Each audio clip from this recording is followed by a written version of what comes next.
नमस्कार, आपण पाहत आहात प्रहार न्यूज लाईव्ह। सुरुवात करूया महत्त्वाच्या हेडलाईन्सने। वंदे मातरमवर आज राज्यसभेत चर्चा, केंद्रीय गृहमंत्री अमित शाह सुरू करणार चर्चा। दिवाळी अधिवेशनाचा दुसरा दिवस, विरोधक सरकारची कोंडी करण्याच्या प्रयत्नात। नागपूर अधिवेशनाच्या पहिल्याच दिवशी 75,286 कोटी 38 लाख रुपयांच्या पुरवणी मागण्या सादर।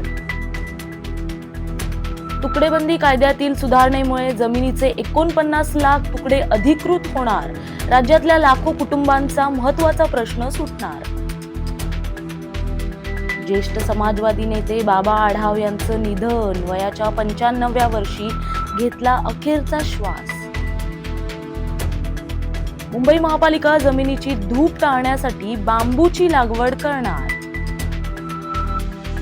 जास्तीचे शुल्क न आकारता प्रवाशांचे पैसे परत करा, नागरी विमान वाहतूक राज्यमंत्री मुरलीधर मोहोळ यांचे इंडिगोला निर्देश।